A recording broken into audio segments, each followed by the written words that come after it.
In a modest neighborhood on Jacksonville's north side, surrounded by ranch homes and bungalows, you will find an architectural oddity. Our Taylor Levesque is on your side with the history behind the buildings and a unique Jacksonville landmark. A lot of people call it the diner house because it looks like a diner. This home right on the Trout River has been here since 1951. The flat-roofed home is wrapped in vinyl, but its structure is poured concrete. It's solid as a rock. Earl Futch bought his home 30 years ago. I just like the style of the house. It's unique. And inside, All the corners on the house are round. Those large beams under all the windows, they have a concrete sill on the inside and on the outside. the kitchen still has its original poured concrete countertops and aluminum shelves, but its most distinctive feature on the outside, its flat roof. The cons are that flat roofs leak. The drain pipes poking out along the roof line provide both drainage and decoration.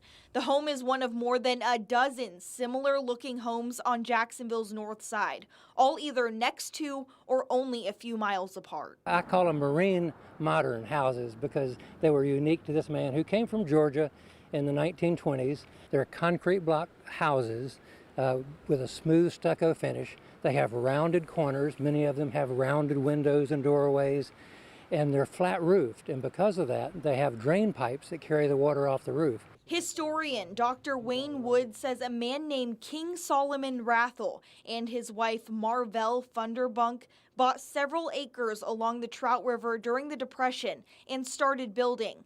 But they weren't builders or architects. He was a tradesman who learned how to build houses by watching others do it and maybe by assisting before he came to Jacksonville. Former Jacksonville Public Art Director Glenn Weiss says the homes, all built between the 1930s and 1970s, required tremendous physical effort.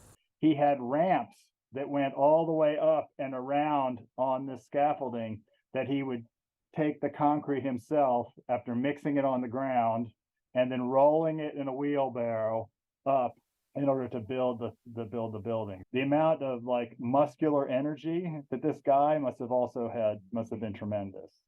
Though there are similarities, Wood says every house is unique. He intentionally did not make any two houses alike. This is probably my favorite house. It's got all the hallmarks of a Rathel house, the decorative drain pipes and those wonderful Art Deco like stripes on the second floor.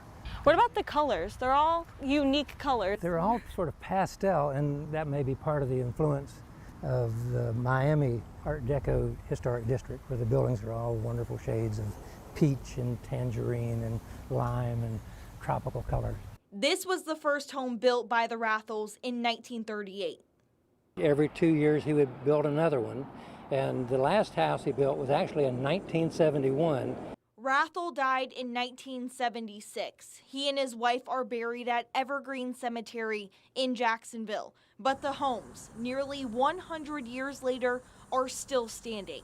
Now, all these have flat roofs, but this one has a regular roof? Yeah, many of the owners have come in and they probably had leaking problems, so they put a pitched roof on it instead, which detracts from the architecture, but at the same time, you know, it's their house, they can do what they want to.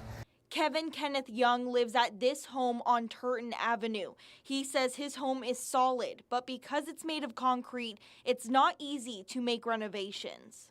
You want to involve an architect before you do anything to one of these houses because they're old, they're strong, they're solid. The cement is almost a foot thick in these houses. I wouldn't trade this piece of property for any piece of property in the world. It's a headache, but I love it. But Futch says his home has changed over the years. This is what was at one time an outside of the house. So this inside bathroom led out to a window that opened up to the lanai that was on the backside of the house.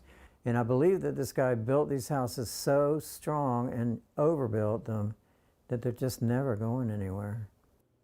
Taylor Levesque, First Coast News, on your side.